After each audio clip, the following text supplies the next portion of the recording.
നമസ്കാരം. ഗുരുവായൂർ ക്ഷേത്രത്തിൽ ഏപ്രിൽ 1 മുതൽ 6 മാസത്തേക്കുള്ള മേൽശാന്തിയായി പാലക്കാട് ചെർപ്പുളശ്ശേരി തെക്കുപറമ്പത്തുമന ശ്രീനിലയത്തിൽ ടി.എം. നാരായണൻ നമ്പൂതിരിയെ നറുക്കെടുപ്പിലൂടെ തിരഞ്ഞെടുത്തു.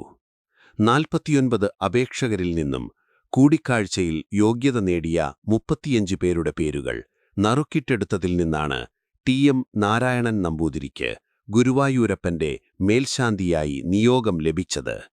നിലവിലെ മേൽശാന്തി മൂർത്തിയേടത്തുമന സുധാകരൻ നമ്പൂതിരിയാണ് നറുക്കെടുത്തത്. ആദ്യ നറുക്കിൽ തന്നെ മേൽശാന്തി നിയോഗം ലഭിച്ചു. പുതിയ മേൽശാന്തി മാർച്ച് 31 രാത്രി സ്ഥാനമേൽക്കും. അതിനു മുൻപ് 12 ദിവസം ക്ഷേത്രത്തിൽ ഭജനമിരിക്കും. ഉച്ചപൂജ കഴിഞ്ഞ് നട തുറന്ന ശേഷമായിരുന്നു നറുക്കെടുപ്പ്. ക്ഷേത്രം തന്ത്രി ബ്രഹ്മശ്രീ പി.സി. ദിനേശൻ നമ്പൂതിരിപ്പാട്, തന്ത്രി കൃഷ്ണൻ നമ്പൂതിരിപ്പാട്, ദേവസ്വം ചെയർമാൻ എ.വി. ഗോപിനാഥ്, ഭരണസമിതി അംഗങ്ങളായ ബ്രഹ്മശ്രീ മല്ലിശ്ശേരി പരമേശ്വരൻ നമ്പൂതിരിപ്പാട്, സി. മനോജ്, കെ.എസ്. ബാലഗോപാൽ, അഡ്മിനിസ്ട്രേറ്റർ ഒ.ബി. അരുൺകുമാർ എന്നിവരും ഭക്തരും ചടങ്ങിൽ സന്നിഹിതരായി.